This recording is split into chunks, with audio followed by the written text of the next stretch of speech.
My name's Colin. I live in Bath in the southwest of England. This is my channel, the Yay Nay or Mad channel.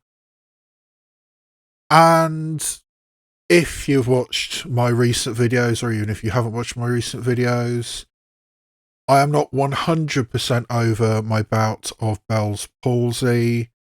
So the right side of my face is still semi-paralysed. I don't think it's affecting my speech too much at the moment, but that is the reason why I'm maybe slightly less understandable than usual. But I did want to record a video. I don't have anything on the Oscar front that I want to record right now. I still have a few films to tick off my list before I do my Oscar previews and also a video about what I think should have been nominated for the Oscars. I've still got, I think, too many films that I need to tick off those lists, particularly in the documentary and international categories. So I'm not going to be doing Oscar prediction videos at the moment. But one thing that I have kind of been working on is my most anticipated films of 2026. I was kind of planning on doing this after the Oscar ceremony. This is, the first hints about what I'm going to be talking about in my Oscar predictions for the 2027 ceremony. But a couple of these that I'm going to be talking about are released very, very early in the year. And by the time the Oscars is over, they'll have already been released. So I thought, what the hell, I fancy recording something. And my face, I think, is recovered enough to actually do this. So here are a string of films which are scheduled maybe to come out in 2026 that I want to talk about. And as I was putting together this list, there emerged three broad categories of films that I was anticipating I wanted to talk about. Broadly speaking, I've got a list of blockbusters. I've got a list of films by directors who, for one reason or another, I'm interested in or a fan of. And I've also got some international directors. Some of them working in foreign languages, some of them working in English, but a list of foreign language directors who possibly, maybe, could get into the Oscar hunt and or I'm intrigued about and want to watch their new films. So I have three broad lists in those three categories of blockbusters, interesting directors, and international directors. And somehow I ended up with lists of 11 films in each category. That's just the way it worked out. It was relatively easy to massage things a little bit to make three lists of 11. So here are 33 films I'm anticipating in 2026. And I say that I'm anticipating these films, but it's something of an irony that in the first list I want to talk about, my blockbuster list, I'm doing all of these in alphabetical order by film. And the first film is one I'm actually not that interested in at all, but I really need to talk about it because it's probably going to be talked about in Oscar terms. And that is The Adventures of Cliff Booth, which is a really strange collaboration of filmmakers. It's a sequel to Once Upon a Time in Hollywood, which I'm on record in my old audio podcast. I really didn't like that film. I don't think Brad Pitt deserved an Oscar for that. I thought it was a complete waste of time. And yet here we have a sequel. And because it's written by Quentin Tarantino and it's directed by David Fincher, it's going to be talked about. And of course, it still stars Brad Pitt, Elizabeth Debicki's in it as well, and Col Gugino. Really good cast. Oh, Yahya Abdul-Mateen II's in it as well, which is cool. He's a good actor. So yeah, I mean, everything about this film says it's something to pay attention to. Maybe it's even going to get into the Oscar consideration. But I'm not a fan of it, of what it's a sequel of. But it is kind of fascinating. I think Quentin Tarantino and David Fincher are actually two very different types of director or filmmaker. And David Fincher directing a script written by Quentin Tarantino, that I'm not 100% sure is going to work. I mean, when Quentin Tarantino wrote and Oliver Stone directed Natural Born Killers, I think they were similar kinds of filmmakers, similar kinds of confrontational filmmakers. So I think that kind of worked in as much as Natural Born Killers worked at all, because that is a very in-your-face film.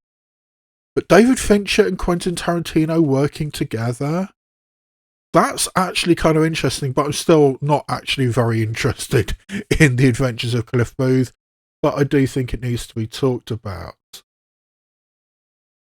Then we have The Bride, which is the new film from Maggie Gyllenhaal, who I think is a very talented director. I think The Lost Daughter was an excellent film. And following it up with The Bride, which does have some red flags, at least in terms of Oscar consideration, because it's being released really, really early in the year. It's got a March release date. I mean, by the time you're watching this video, there's a decent chance that The Bride will have already been released. And the buzz hasn't been incredibly positive about it, but it does kind of sound fascinating. I mean, a 1930s set Frankenstein story where Christian Bale as Frankenstein's monster wants somebody to create a bride for him, and they resurrect a murder victim played by Jessie Buckley. And I think the Doctor... Oh, the Doctor's actually Annette Bening. That's interesting. But Maggie Gyllenhaal has once again roped in her partner, Peter Sarsgaard, into this. And also her brother, Jake Gyllenhaal, is also in this. I don't think they actually work together, or certainly not very often. But I am kind of fascinated by this. I mean, I think it might even be a musical, which is fascinating in and of itself. But yeah, I'm fascinated to see this, but I'd be surprised if it's an actual Oscar contender at the end of the day. But I do definitely think it's worth being on the list. As is a new film from Steven Spielberg, Disclosure Day, which, I mean, I don't know if I was alone in this. I had no idea this film was even coming, except they dropped a teaser trailer a couple of months ago. And it does look like Steven Spielberg just doing blockbuster stuff, being in blockbuster territory again. Which is fine, but I mean, again, is this going to be an Oscar contender? I don't know. But again, I'm fascinated by it because the Steven Spielberg film is always worth paying attention to, even though every now and again he releases something like Ready Player One. And what a trip that was, and not in a good way. But even on blockbuster form, Steven Spielberg is always worth paying attention to. It's apparently about a group of aliens deciding to reveal themselves. I mean, they've been living among us or something, and they decide to reveal themselves for some reason. But Josh O'Connor, Emily Blunt, Coleman Domingo, Eve Hewson, Colin Firth, Wyatt Russell. I mean, it's got some really, really good people in it. And it's also written by, or co-written alongside Steven Spielberg, by David Kapp, who over recent years has had a very fruitful partnership with Steven Soderbergh. So Steven Spielberg directing a script by David Kapp. Again, that's an interesting combination of filmmakers, but not as interesting as one I'll be talking about in a minute. Disclosure Day could just be a big, fun blockbuster. But because it's Steven Spielberg, it could actually be a contender at the end of the day. And either way, I'm fascinated to see it. And yeah, then we have The Dog Stars, which is the new film from Ridley Scott. And again, I had no idea this was coming out, but Ridley Scott is always a director worth paying attention to. This one has apparently got a late August release, which isn't the best time slot if you want to get any contender. Maybe this is, again, just going to be a blockbuster, because Ridley Scott can do either, blockbuster and or Oscar baity film. But this one actually sounds kind of fascinating. It's a post-apocalyptic world, and basically the entire human race has been wiped out. But a pilot has survived in his plane or whatever, and then he receives a mysterious signal. So does he dare take his little plane and fly towards this signal? But again, really good cast. I mean, Jacob Elordi, Margaret Qualley, Josh Brolin, Guy Pearce, Benedict Wong. I mean, good stuff. Could be fascinating. Could just be a potboiler. Who knows? And yes, now we come on to one of the true blockbusters coming out in 2026, and that's Dune Part 3. Or it might even be named Dune Messiah by the time it actually comes out.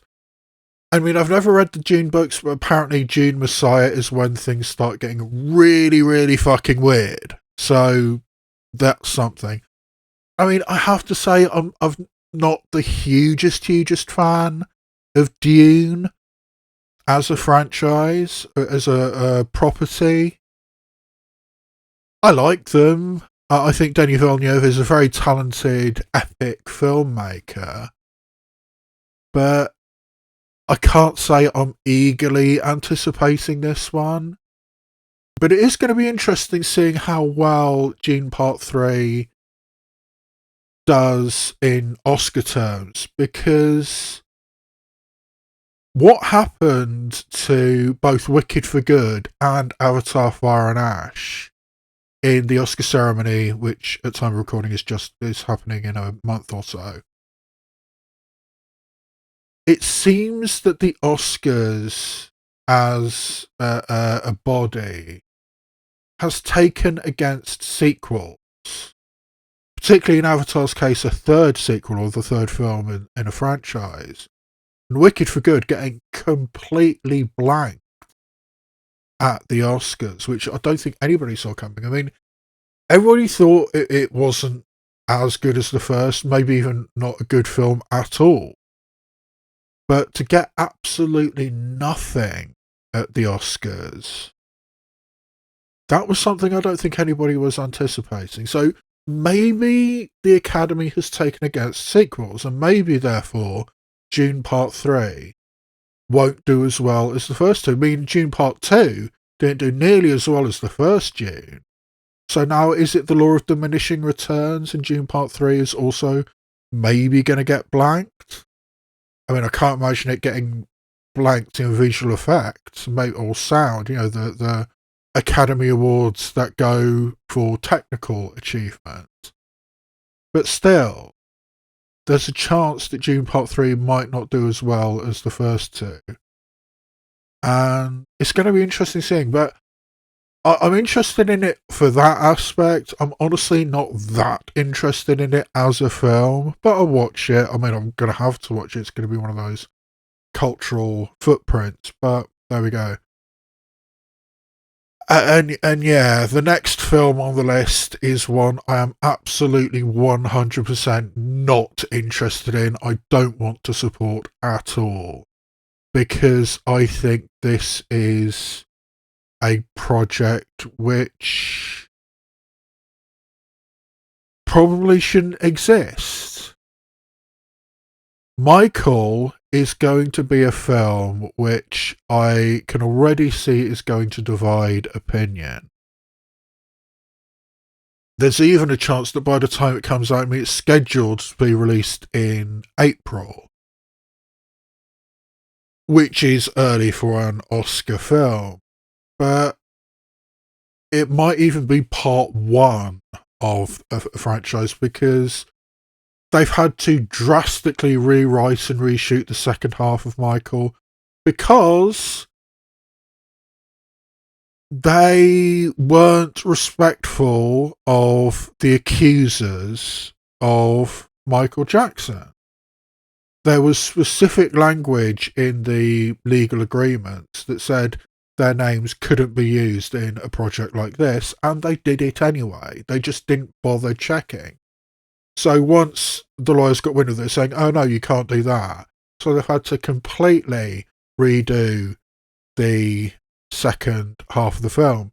And the documentarian who made those Escaping Neverland documentaries, which kind of exposed Michael Jackson as a sexual predator of children.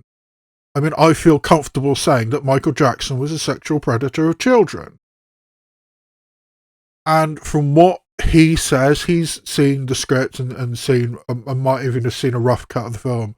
And he says that the way they treat the court case in this is not respectful at all. They're trying to whitewash the whole thing.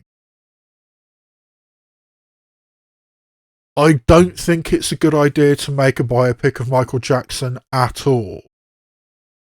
But if you're going to do it, do it. The good and the bad. The good and the very, very bad. I mean, yes, I can appreciate the fact that Michael Jackson was an incredible performer, an incredible singer. I also think he was a deeply, deeply troubled man, and he was a sexual predator of children. And you can't have one without the other, in my opinion. So if this film, Michael, is going to try and sand off the rough edges, then I don't think it should exist. So yeah, I'm really not looking forward to seeing this film, but I'm going to have to, because it's probably going to be a major contender at the Oscars if it gets past the controversy, which is no guarantee. So yeah, Michael is one of those things that it's troubled, and let's just leave it at that. I don't want to watch it, but I'm probably going to have to. Which is not what I can say about Narnia. This is one I'm actually really, really looking forward to, because it's directed by Greta Gerwig. And Greta Gerwig is, in my opinion, a fantastic director. I don't think she's put her foot wrong yet. Lady Bird and Barbie and Little Women. 3 utterly brilliant films. I think those are the only 3 films she's directed as a solo director. She co-directed one of them with one of the Mumblecore guys earlier in her career, but I think those are the only 3 films as a solo director she's directed, and they're all utterly brilliant. What she can do with Narnia, and particularly the fact she's not doing The Lion, the Witch and the Wardrobe, apparently she's doing The Magician's Nephew, which is not one of the more popular Narnia books in terms of the C.S. Lewis canon. It's not anything really, really special. So the fact she's doing that, I mean, I think it's the earliest chronologically in the Narnia series, but curious. I mean, and I'm not the hugest fan of C.S. Lewis. I mean, I think he was an apologist of the worst kind, and speaking as an atheist, I think we can do with less of that.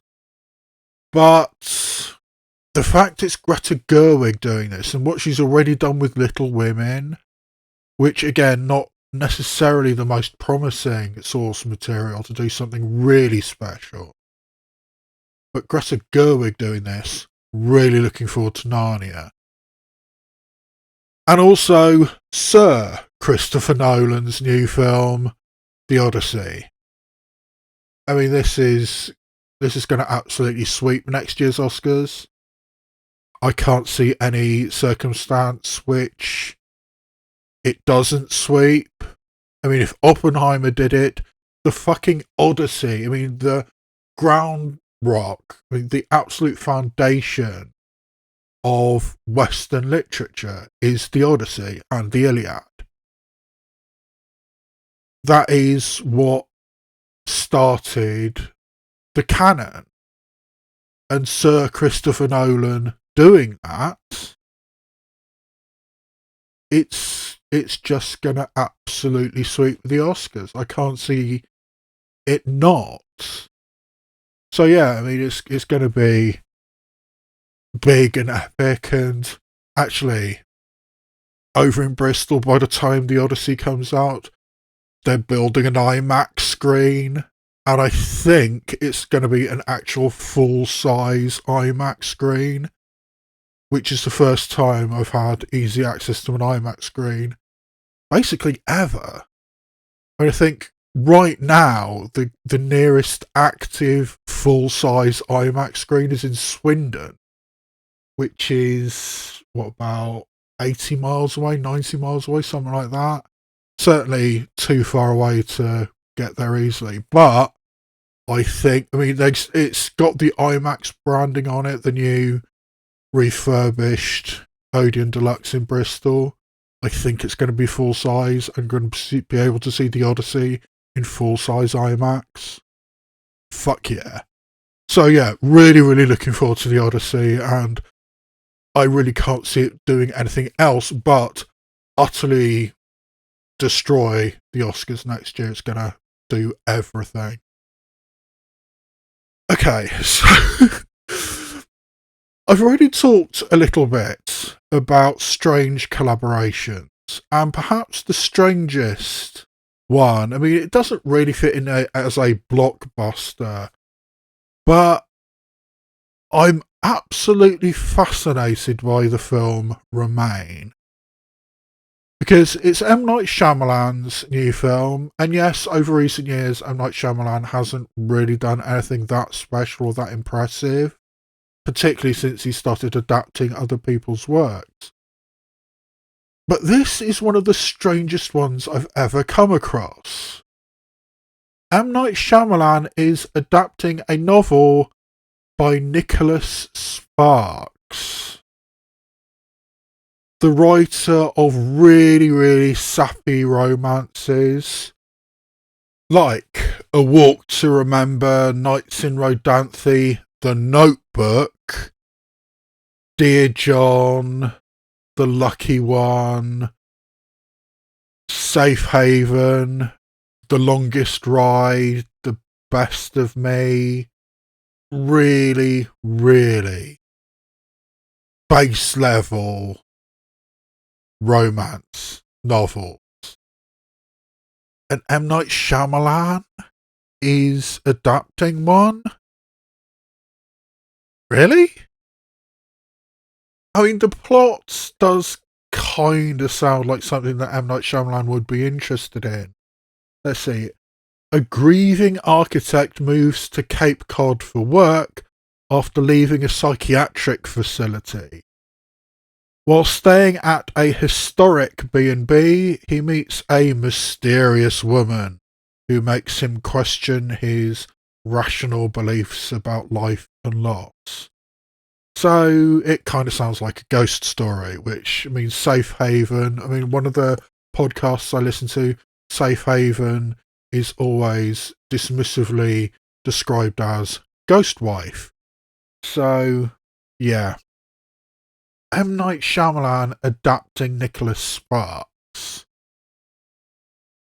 But it's got a decent cast. I mean, it stars Jake Gyllenhaal, which is very impressive. Phoebe Dynevor. Ashley Walters. That's interesting, crossing the Atlantic for that. Oh, Maria Ditzia, who's awesome. I love her. So, yeah, I mean, a not terrible cast. But the fact that M. Night Shyamalan is adapting a novel by Nicholas Sparks, I'm kind of fascinated by that. So yeah, that is on the list. There's something to pay attention to. And it's always worth paying attention to a new film by Robert Eggers and Werewolf. I don't know how we're supposed to pronounce it, but he's working his way through the monster canon. I mean, he's done Witch, he's done Siren kind of in The Lighthouse, and he's definitely done a vampire, and now he's doing Werewolf. Medieval Britain, a mysterious creature stalks the foggy countryside. Yeah, stars Aaron Taylor-Johnson, Willem Dafoe again, Ralph Ineson again, Lily Rose Depp again. Yeah, she was in Nosferatu, wasn't she? So yeah, I mean, lots of people he's worked with before.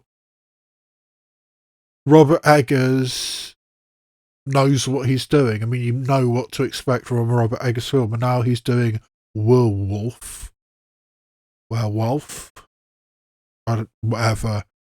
It's going to be fascinating. And yeah, this next one, by the time this video comes out, there's a non-zero chance that this one will be already out because it's being released for Valentine's Day on the 13th of February. It's a new adaptation of Wuthering Heights. Now, I am really, really not a fan of Wuthering Heights. I think it's not romantic, it's not gothic, it's not tragic. I mean, it's not, heart swelling and intense and all that kind of stuff. It's a toxic novel about toxic people having a toxic relationship. It's not fun. It's not romantic. And they're releasing it for Valentine's Day? No. No. I mean, I would completely avoid this, except for the fact it's directed by Emerald Fennell. Now, I absolutely loved Promising Young Woman. Wasn't as much of a fan of Saltburn. I think that went too far. But Emerald Fennell doing an adaptation of Wuthering Heights, that sounds cool. And having Margot Robbie and Jacob Elordi as the couple in question, very, very good casting. And I've seen the teaser trailer for Wuthering Heights, and yeah, it's got the gloss and the glow to it. I mean, it looks like a very artful approach to this, a very visual approach to this. It's definitely got a style. I mean, the last version of Wuthering Heights, I think didn't Andrea Arnold do one? And her version was, very, very muddy and bleak and grey. Whereas Emerald Fennell's version looks very operatic and colourful. And yeah, if it wasn't for Emerald Fennell's name attached to this, I really wouldn't be interested. But her name is attached to it. So I am interested in Wuthering Heights, and yeah, I think that's the last blockbuster. I mean, a loose collection of blockbusters, and even a less well-defined term is the next list of 11 films I want to talk about, and that's directors I'm interested in. Some of these are big names, some of them are personal choices, some of these will probably be in the Oscar conversation if the films are released. I mean, because not all of these are guaranteed to come out in 2026, but all of them, in one way or another, I'm interested in the director. And we start with the new film from Michael Sarnowski, The Death of Robin Hood. Now, this is an A24 film, and that has a certain approach. I mean, you hear A24 film, and you have a kind of impression of what it's going to be. And that seems like what it is. I mean, the production stills we've seen, the images of Hugh Jackman as Robin Hood, I mean, looking very grey and windswept and grizzled. I mean, this is a Robin Hood at the end of his life, and it sounds like a really interesting approach to the Robin Hood mythos. Grappling with his past after a life of crime and murder, Robin Hood finds himself gravely injured after a battle he thought would be his last. In the hands of a mysterious woman, he is offered a chance of salvation. Which sounds really interesting. I mean, a very different approach to Robin Hood. But the fact it's coming from Michael Sarnowski is what really, really fascinates me about this, because he's the guy who directed Pig, which I honestly think should have got Nicolas Cage an Oscar nomination, maybe even an Oscar win. I think he was absolutely phenomenal in Pig. But it was really too small a film to get people paying attention to it. So I think people weren't as high on Pig as I think they should have been. And since then, he did A Quiet Place Day One, which I never bothered with. I mean, it didn't look like anything that I would be interested in.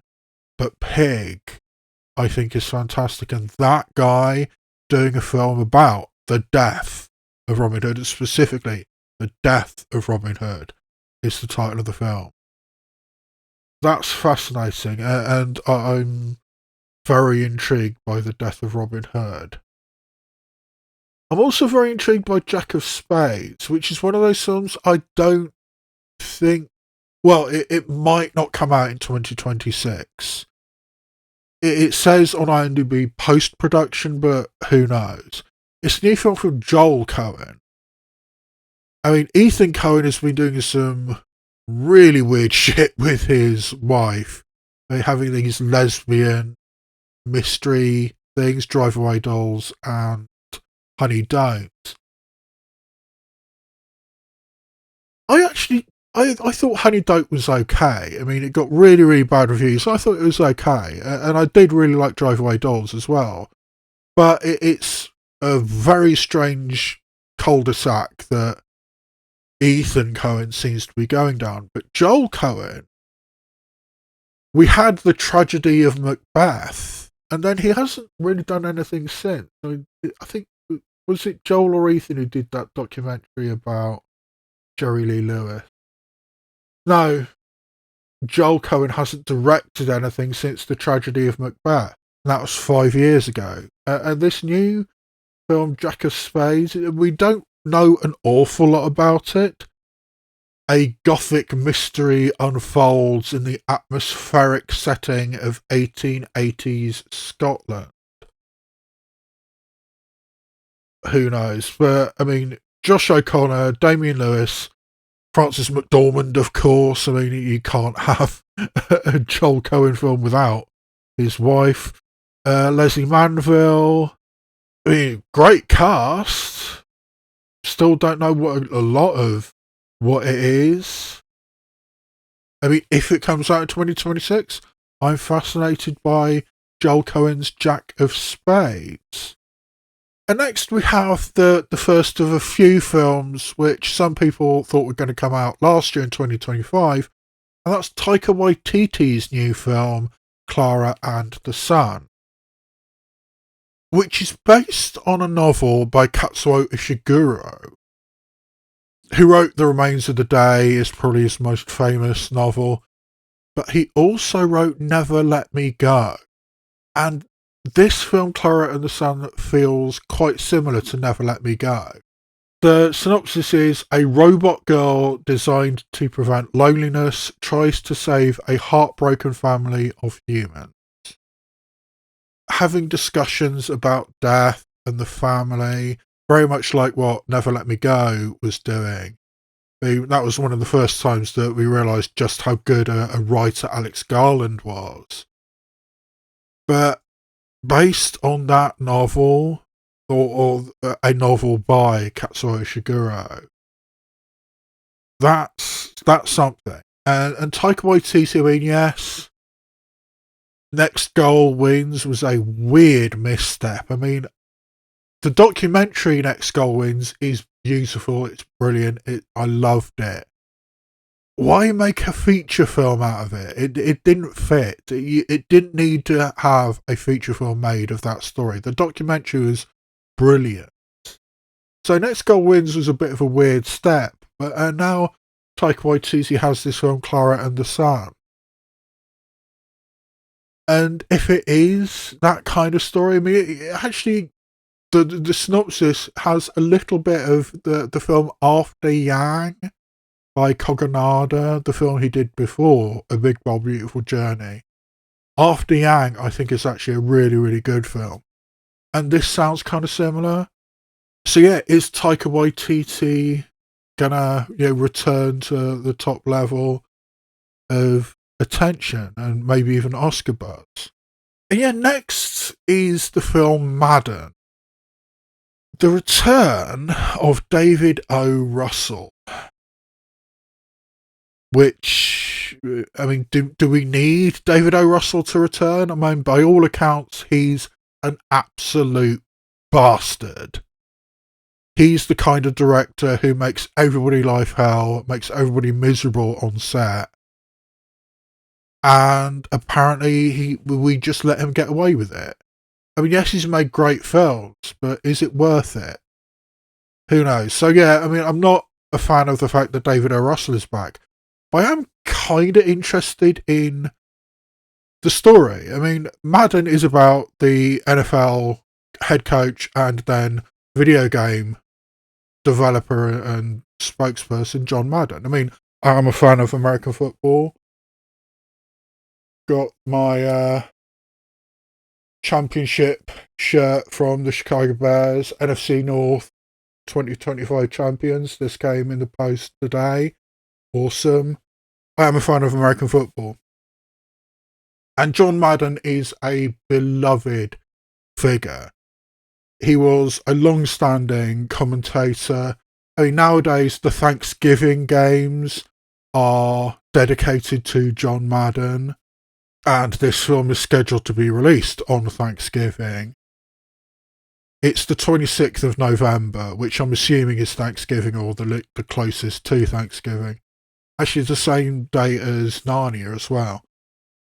It tells the story of John Madden, this great football coach, who then goes on to be the face and the voice of the video game franchise. And John Madden is being played by Nicolas Cage, and his boss at the Oakland Raiders, Al Davis, who is a fascinating figure in the history of American football, and he probably deserves a biopic made about him. Al Davis is being played by Christian Bale, and neither of those actors look anything like the real people. Even the production stills I've seen with the prosthetics, they still don't look very much like the people they're supposed to be. But it is fascinating. I think John Madden, like I said, he is a beloved figure in American football. He's had such an interesting life that he deserves a biopic made about him. But directed by David O. Russell and starring Nicolas Cage, who looks nothing like him, and co-starring Christian Bale, who looks nothing like Al Davis. I'm curious about Madden, but I'm really, really eager to see it when it comes out, if it comes out. One that I really, really don't know if it's coming out this year. I mean, I talked about it in my lists last year, knowing that it was very, very unlikely to come out in 2025. It's a new film from Lynn Ramsey, Polaris, which stars the married couple Joaquin Phoenix and Rooney Mara. And the only plot details we have is set in Alaska during the 1890s, an ice photographer meets the devil. Okay, directed by Lynn Ramsey, just sign me up, I guess. I mean, Joaquin Phoenix working for Lynn Ramsey, I'm on record as saying I think that Joaquin Phoenix was more deserving of an Oscar for Best Leading Actor for You Were Never Really Here than Joker, which he won for the year before. I think You Were Never Really Here, he was better. I've never seen a portrayal of suicidal depression better than You Were Never Really Here. So having Joaquin Phoenix and his wife Rooney Mara, who herself is a little bit odd, and have them in the ice of Alaska, and I'm guessing that Rooney Mara is playing the devil. Sounds fascinating. I mean, maybe it'll come out in 2026. Until it comes out, I'm just going to keep putting it on these lists because I love Lynn Ramsey. I mean, yeah. I picked that up at my local art house cinema who sells its posters in aid of charity. I love Lynn Ramsey, and this sounds really, really fascinating. So, yeah, Polaris. And yeah, another film I consistently talked about last year because it premiered at last year's South by Southwest Film Festival, and it got such a big buzz, and everybody was talking about it, and then nobody bought it. So Black Bear, who made the film, decided to distribute it, and distribute it this year instead of last year, when they distributed the boxing biopic Christie last year, not this. So maybe The Rivals of Amaziah King is going to end up not actually being anything. But supposedly Matthew McConaughey is great. Angelina Lookingglass is great. The music might actually get into Best Original Song, potentially, because it's apparently got built around bluegrass music. And it's directed by Andrew Patterson, who is a director I'm a really, really big fan of because of his film Vast of Night. Or, well, there are a couple of sequences in Vast of Night which are jaw-dropping. They're brilliant. There's one scene where a camera is just floating through this small New Mexico town, just going in and out of buildings through a high school basketball game. I'm not entirely sure how he managed to achieve that, but it's really, really impressive.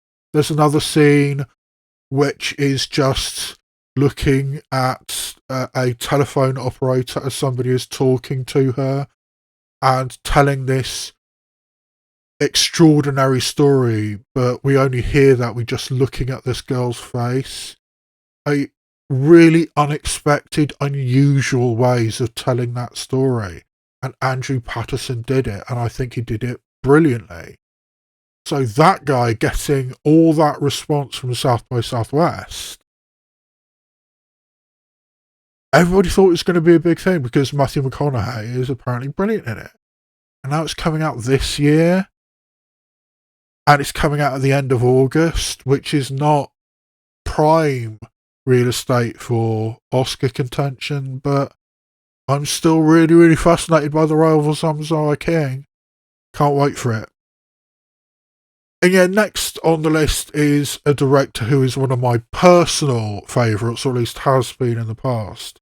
And that is Mark Jenkin, who has his new film Rose of Nevada, which played at last year's Venice Film Festival. Yeah, it played at Venice, Toronto, New York, and London. So that's a very impressive string of the autumn film festivals, or the fall film festivals. And it's coming out in 2026. But it's probably not going to be anything. I mean, Mark Jenkin is a director who makes films in really unusual ways. His film Bait, I thought was brilliant, but he shot it on really, really old school, really low res 16mm film without synced sound. He had his actors record all the dialogue later, and it's a really eerie, a really unsettling feel. And Bait, I think, is a brilliant film about sort of like gentrification of this small Cornish fishing village, and the locals being pushed out by holidaymakers coming down from London who want the picturesque fishing cottages. And what about the fishermen who actually live in those cottages? Where do they go? And it's a really good film. His follow-up film, Innis Man, I wasn't actually a big fan of. I thought that was just weird for its own sake. But this one does sound interesting, and for the first time, Mark Jenkin has a notable cast. I mean, because this film stars George Mackay and Callum Turner about two fishermen who go out on a boat, a mysterious boat who has reappeared after 30 years missing. And despite that, they go out on the boat and they find themselves back in the past. So it's sort of like a time travel stuff. Really fascinating stuff. But Rose of Nevada is one I'm personally really, really looking forward to. I don't think it's actually going to get anywhere with the Oscars. I mean, it's being distributed by a company I've never heard of in the United States. So, yeah, its Oscar chances are basically zero, but I'm still utterly fascinated by Rose of Nevada. And yeah, with David Fincher off doing Adventures of Cliff Booth for some reason, when Aaron Sorkin came around and wanted to do his long gestating sequel to The Social Network, The Social Reckoning is dealing with the malign influence that Facebook has had over recent years. I mean, I would say that social media, particularly Facebook and X, fuck off Elon Musk, but Mark Zuckerberg can fuck off as well, because Facebook has had almost as much malign influence on the world as X has.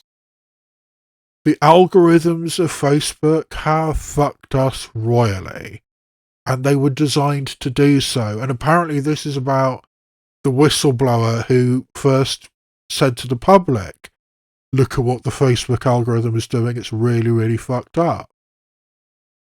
And Jesse Eisenberg isn't coming back, as David Fincher is not coming back. Apparently Jesse Eisenberg is very uncomfortable with being associated with Mark Zuckerberg nowadays. So apparently Jeremy Strong is playing Mark Zuckerberg, which is honestly kind of brilliant, I think. If the position that Mark Zuckerberg is in, I mean, the guy who played Roy Cohn playing Mark Zuckerberg, somewhat similar characters, I would say. Aaron Sorkin writing and directing, because David Fincher is off doing stuff with Tarantino. Sorkin as director, nah. But I think Aaron Sorkin as a writer, I think he's a brilliant writer. I mean, he's got a particular style, a particular niche, but I'm on record as saying I think one of the best television shows in history is The West Wing. I love it. I mean, I love the dialogue that Aaron Sorkin puts together, and having him return to Facebook, fascinating. So yeah, I'm actually really looking forward to The Social Reckoning. And yes, next in my alphabetical list of films is another director who I'm a huge fan of, but is not going to get into the Oscars, primarily because she's trans. And I still don't think that the Oscars are progressive enough to actually have a film by a trans filmmaker get anywhere, particularly when it's essentially a horror film, and a queer horror film at that. And also, I really can't imagine the Oscars taking seriously a film called Teenage Sex and Death at Camp Miasma, the new film from Jane Schoenbrunn.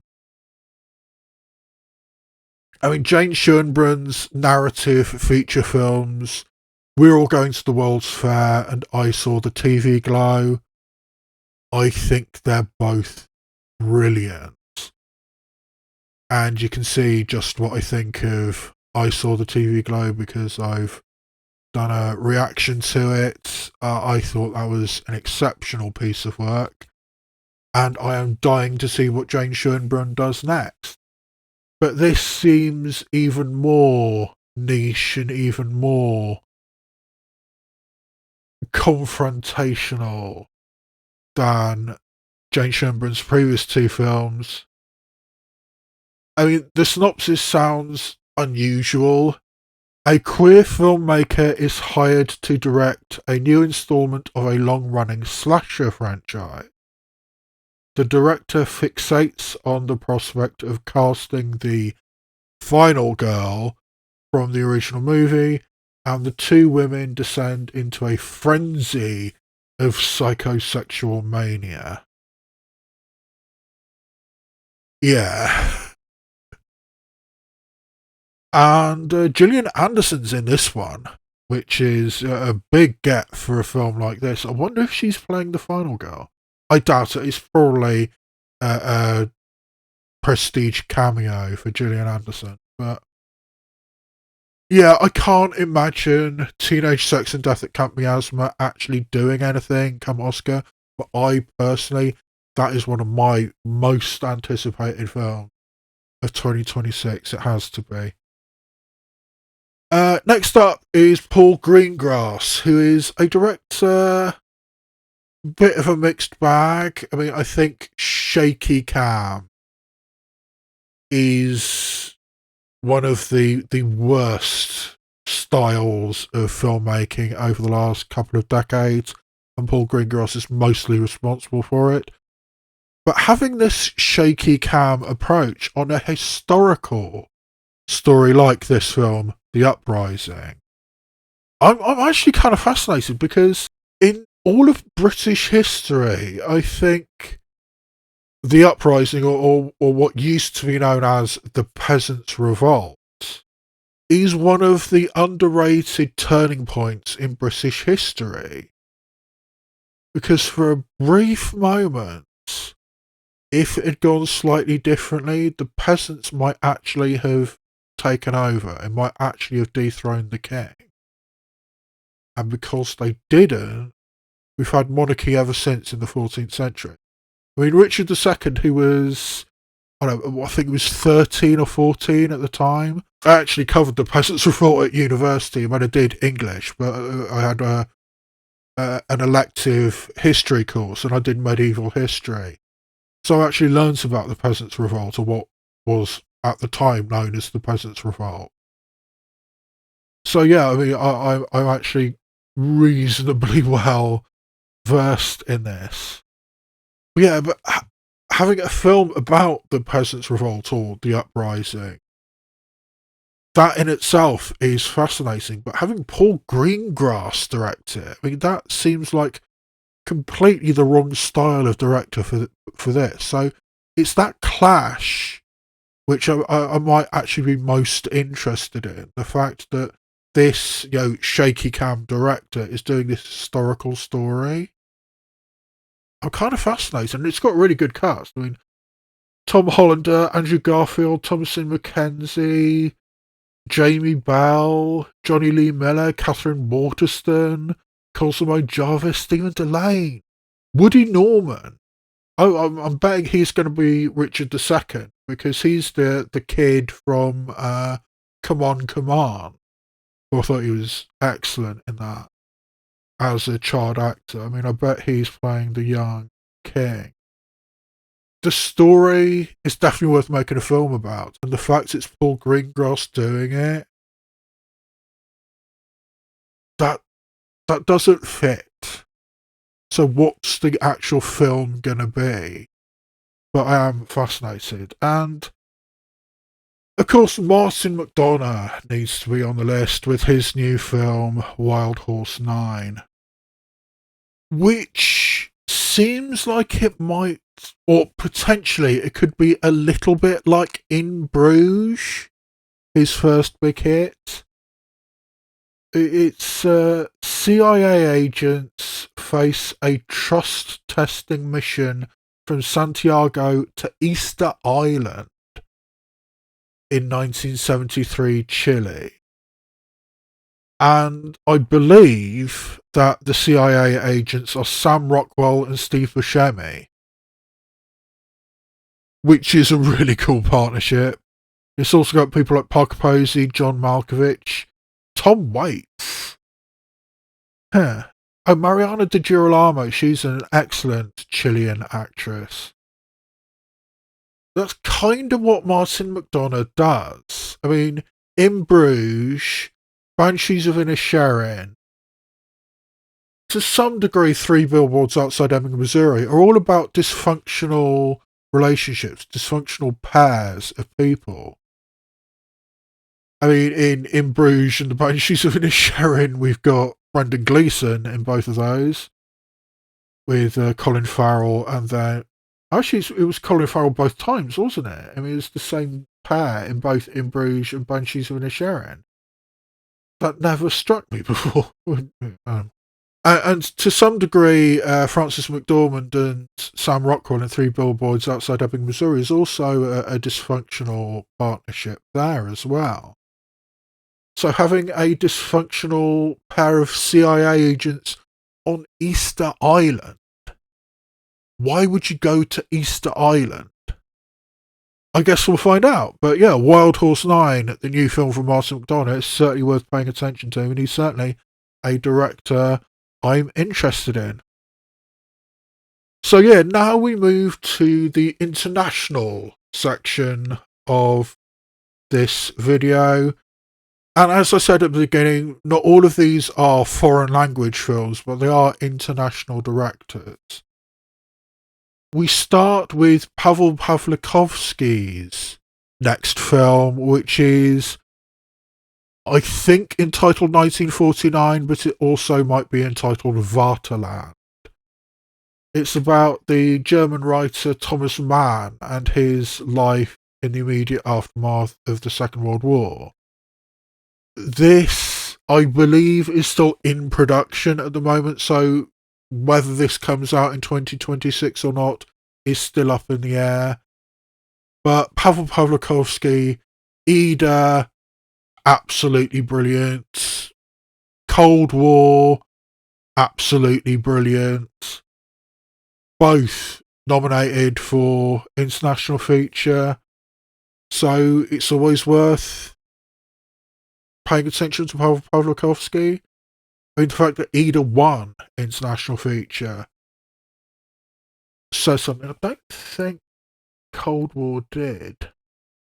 No, Cold War lost to Roma, which is fair enough. But still, Pavel Pawlikowski, is, in my opinion, one of Europe's great directors at the moment. And when he has a new film out, it needs to be paid attention to. So, yeah. Then we have the new film from Hungarian director Cornel Mondrucso, At the Sea. This is actually an English language film starring Amy Adams. And is Amy Adams going to get another nomination for Best Actress, and is she going to fail to win again? We shall see, but does sound kind of Oscar baity. After rehab, a woman returns to her family's beach home, readjusting to her old life without her career that gave her identity. She faces her next chapter forced to move on. So, a meaty role for Amy Adams, and Cornel Mondrucso has already directed a woman to a Best Actress nomination. Vanessa Kirby in Pieces of a Woman, and I really, really think she should have won that year. She was heartbreaking in Pieces of a Woman.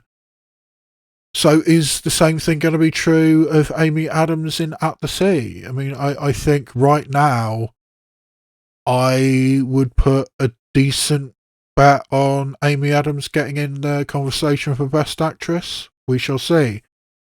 Pedro Almodovar has got a new film out, so of course you need to pay attention to that.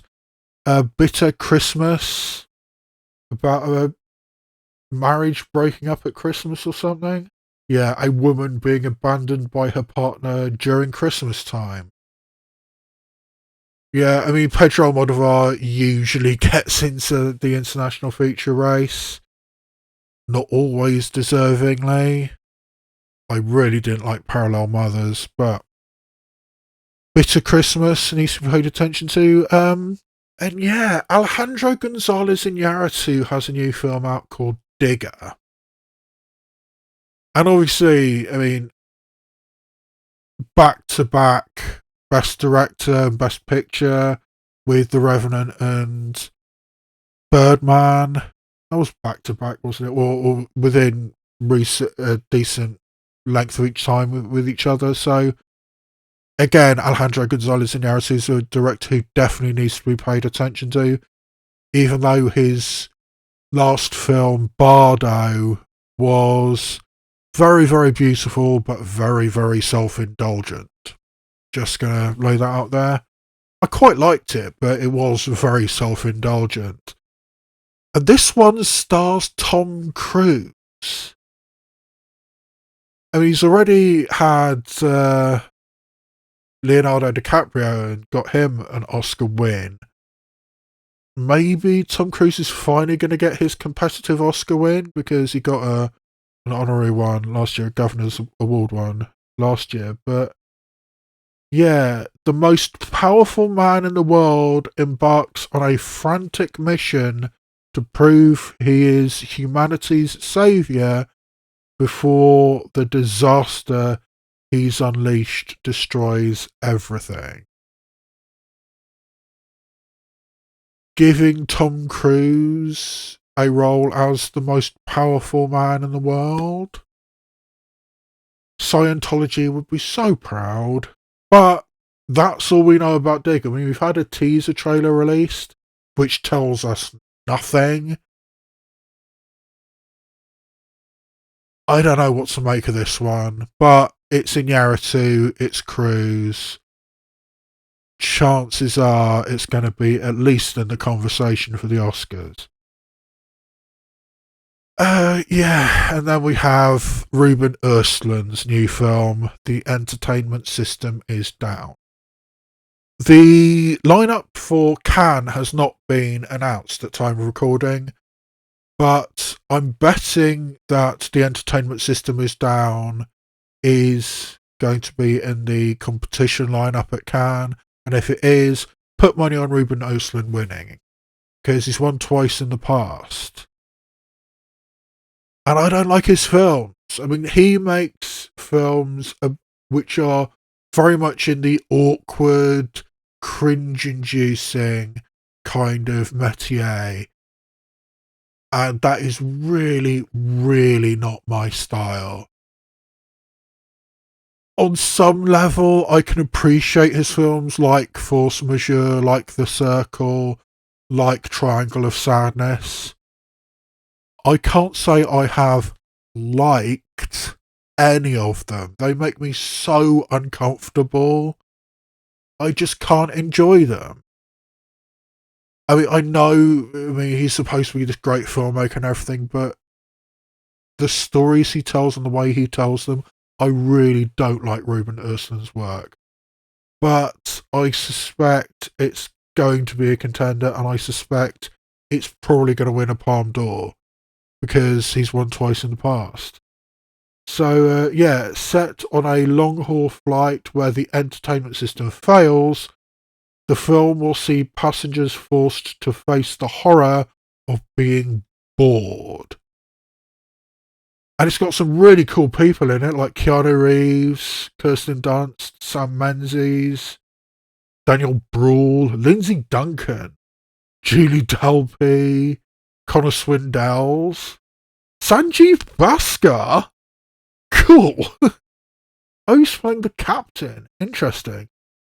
So yeah, I mean, really cool people in it. I just don't like his films. I don't like his style, but he's probably going to be a strong contender.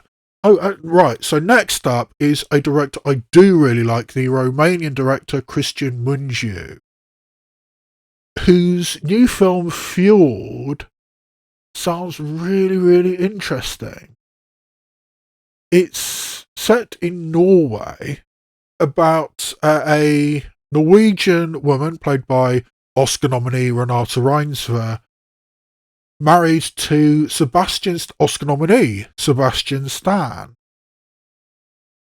who I do know has Romanian heritage. I didn't realise he actually spoke Romanian, which I'm guessing he does, if he's playing a Romanian in this. I mean, it's a Pentecostal married couple who've moved from Romania back to Norway. And then one of their kids shows up at school with bruises. So, what's going on? And prejudice against foreigners, prejudice against, very, very religious people. Sounds fascinating. And Cristian Mungiu does that so well. I mean, his film RMN. I mean, for a long time I had a poster of RMN up on my wall, which I picked up when I saw it. A brilliant film about prejudice, about a small Romanian town and workers from, I think it was Sri Lanka, I mean, somewhere in Asia, come in and are faced with extreme prejudice. And there's one scene in RMN which is like 20 minutes long. I mean, seriously, 20 minutes long. It's just a lockdown camera of this town meeting where they're basically saying, we need to get rid of these Sri Lankans. They're not Romanian enough. But they're keeping the bread factory, which keeps the town running. The bread factory is giving out such low wages that none of the Romanians want to work. I mean, so you've got mass unemployment, but they're not willing to stoop to take these wages that the Sri Lankans are. I mean, it was a great, great film. That if international cinema, art house cinema, as you think, RMN by Cristian Mungiu is definitely one to pay attention to. And this new one, Fjord, sounds fascinating. I mean, that's really, really one to keep an eye on for the international feature next year. We shall see. And now we come to the first of two films in this list by Hirokazu Koreeda. And they're split up because I'm doing this alphabetically. But the first of the Koreeda films, which potentially could be released in 2026, is called Look Back. And this is based on a manga, as some of Koreeda's films have been in the past. I think The Third Sister was based on a manga. It's an adaptation of a manga which has already been adapted into an animated feature film, also called Look Back, which I think was excellent. So you've got a chance to see the story of Look Back already, because that anime film was, I think, really, really good. And I believe it's available on Amazon Prime at the moment. But yeah, it's the story of two young girls who dream of becoming manga artists, mangaka. And they go through trials and tribulations. Their friendship comes together and it comes apart, and they go in slightly different directions. And then a very bizarre tragedy happens. And how does that affect the lives of the people involved? It's really, really good. And Hirokatsu Koreeda doing a live action version of Look Back. Sign me up. That has the potential to be really, really good. I love Koreeda's work. I think his film Monster was my favourite film of 2024. I think that's exceptionally good work. And that story, which I'm already familiar with, done by Koreeda, can't wait. Yeah, and another director I can't really wait for is Lee Chang-dong, the Korean director whose last film, was it his last film? Yeah, it was. His last feature-length film was Burning. And I'm on record of saying I think that was a better Korean film that year than Parasite. I wasn't a hugest fan of Parasite. I was a really big fan of Burning. I know I'm in the minority there, but I do think that Burning was the best Korean film of 2019. And Lee Chang-dong has a new film out, which has already been distributed by Netflix, which is a little bit of a weird one. But we don't know an awful lot about this. Four strangers' paths cross by chance, leading to complex emotional entanglements that challenge their existing relationships and force them to confront uncomfortable truths about love and commitment. Okay. Sounds a little bit like it might be one of those. I can't remember what we called it, like a early Iñárritu films like Beautiful or Amores Perros, clashing and brushing up against different people's lives. Could be that. Honestly, it could be anything, but I don't know what Possible Love is. But I know it's directed by Lee Chang-dong, and therefore I can't wait to see it. And because it's on Netflix, I'll have easy access to it, which is brilliant. And you're right. And next on the list is a film I'm really, really curious about. It's the new film from Karim Ainuz, the Brazilian director, Rosebush Pruning. Karim Ainuz has a little bit of a mixed history for me. Some of his films I've really liked, some of them I haven't. Firebrand, I didn't particularly like, but that wasn't his fault. I think the script for Firebrand was an issue. So many historical inaccuracies, which I specifically knew were historical inaccuracies, that it bothered me. The performance of Jude Law as Henry VIII was brilliant, and Alicia Vikander as Jane Seymour, brilliant. But the film as a whole wasn't the biggest fan of.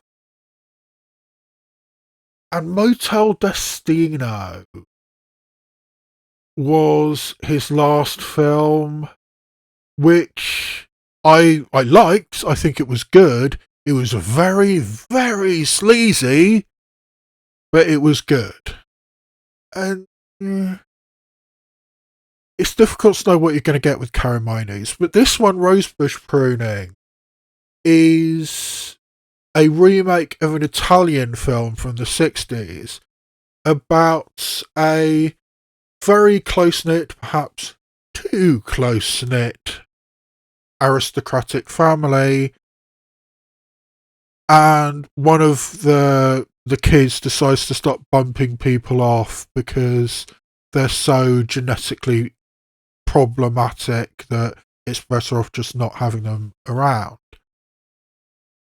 It's also written by Efthimis Philippou, who is Yorgos Lanthimos' long-term collaborator. Efthimis Philippou has co-written Dogtooth, Alps, Killing of a Sacred Deer, Kinds of Kindness. Basically, if Yorgos Lanthimos has directed a weird film, Efthimis Philippou co-wrote it. And that guy remaking this Italian film from the 60s and then having Karim Ainuz direct it, I'm kind of fascinated. I'm really curious to see what this film actually is, particularly since it's got a really, really good cast. Elle Fanning, Callum Turner, Lucas Gage, Pamela Anderson, Riley Keough, Jamie Bell, Tracy Letts, Eleanor Anaya. I mean, that's a really, really good cast. So, Efthimis Philippou writing that story and having that cast, I'm interested. I'm really, really interested in that one. So, yeah, very curious about rosebush pruning. And yes, then the next on my alphabetical list is Sheep in the Box, the second Hirokazu Koreeda film. We don't actually know a lot about this, and I believe this is actually still shooting. So whether this comes out in 2026, I don't know. I think Look Back is definitely coming out in 2026, but Sheep in the Box might not. Apparently, it's set in the future where a couple takes in a state-of-the-art humanoid into their home as their son. So again, Hirokazu Koreeda asking his eternal question, what is a family? What makes a family? So many of Hirokazu Koreeda's films could have that subtitle, what makes a family? And it basically sounds like AI, doesn't it? But it's Koreeda, so yeah, I'm curious about that. I think that's more likely to come out in 2027 than 2026, but we shall see, and it should be on the list. And finally, another film I had several times on my lists of last year's Oscar previews, and it's actually premiered already at the Venice Film Festival in 2025. Wizard of the Kremlin, the new film from French director Olivier Assayas. And this, I think, needs to be on the list because we have Jude Law playing Vladimir Putin, which I think is a very, very good shout for Best Supporting Actor in whatever year it comes out in. I think it's about Paul Dano as a young filmmaker who becomes a consigliere, a helper to Vladimir Putin and helps him promote his vision for Russia. Jude Law playing Vladimir Putin, I think that really needs to be paid attention to, particularly when it's from Olivier Assayas. I mean, again, similar to Carmines, Olivier Assayas is a bit hit or miss for me, but when he hits, he really, really hits. Jude Law as Vladimir Putin, directed by Olivier Assayas, I think that needs to be paid attention to as a Best Supporting Actor contender. So, yeah, there it is. There are 33 films that I'm looking forward to, most of which I think will be coming out in 2026. There's a couple I'm a little bit unsure about. I mean, there's other things I didn't put on the list because I'm really not sure they're coming out in 2026. Like, Tom Ford has a new film called Cry to Heaven. Todd Haynes has his new film De Noche, which is the one that Joaquin Phoenix pulled out of, but he's actually getting that released. Christopher Borgley has a new film, The Drama. Boots Riley, I Love Boosters, Kent Jones, Late Fame, that one's also already premiered. Anthony Maras has a film, Pressure. I mean, I don't know who Anthony Maras is, but that sounds like a very Oscar baity film about the guy who decided whether the weather was right for the D-Day landings, which you don't really think about, but yeah, somebody needs to say, yeah, if there's going to be storms, we can't go, but there needs to be a meteorologist involved. So that's about that guy.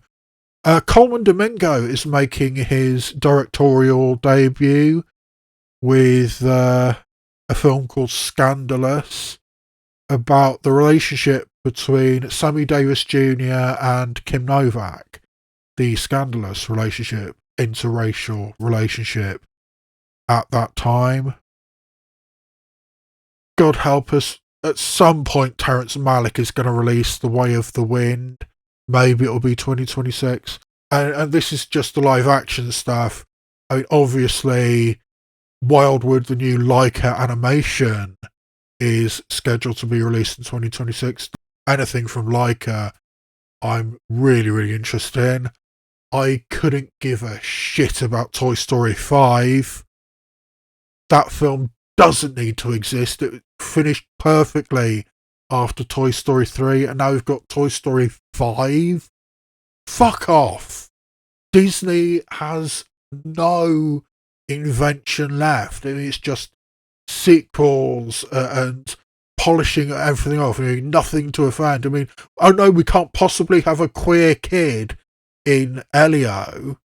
He needs to just be an odd kid. He's wearing sparkly capes, as I said in my reaction. I mean,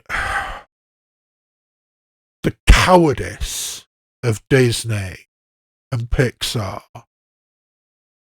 just churning out sequels after sequels after sequels. We do not need a Toy Story 5. And yet it's almost certainly going to win the Oscar next year over Wildwood and whatever independent stuff also comes out.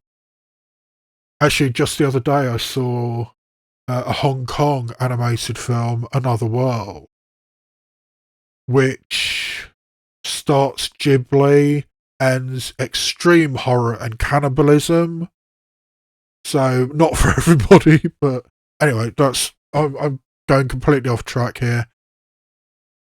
That's, I mean, a couple of animated films which are coming out. But yeah, this has been a very long episode. Oh, well, it's not so bad. It's only an hour and a half, but that's still probably too long. So let's wrap this up. At some point, I am going to be doing my predictions for the Oscar ceremony of 2026. What I think will win, what I think should win. And I'm also going to be doing a separate video of the alternative nominations I personally would have made. I think there were, I mean, not necessarily snubs, although, yeah, there were some snubs, but mostly it's stuff I prefer over what actually got nominated. So yeah, those are two videos which at some point are coming out, and of course I'm also going to be doing Charmed reactions, which you probably can't see my Charmed logo poster there, but that's carrying on apace as well. So plenty of stuff on the channel. Have a look around. You might find something you like. If you do find something you like, maybe you consider subscribing. And if you've watched this far into the video, maybe I deserve a like. You can also leave a comment, hit the notification bell, do anything which helps the algorithm promote this tiny, tiny little channel. But for right now, I think that is where I leave you. And all that remains for me to say is this has been a presentation of the Yay, Nay or Meh channel. And I will see you next time where I shine a light on TV and cinema, both obvious and obscure.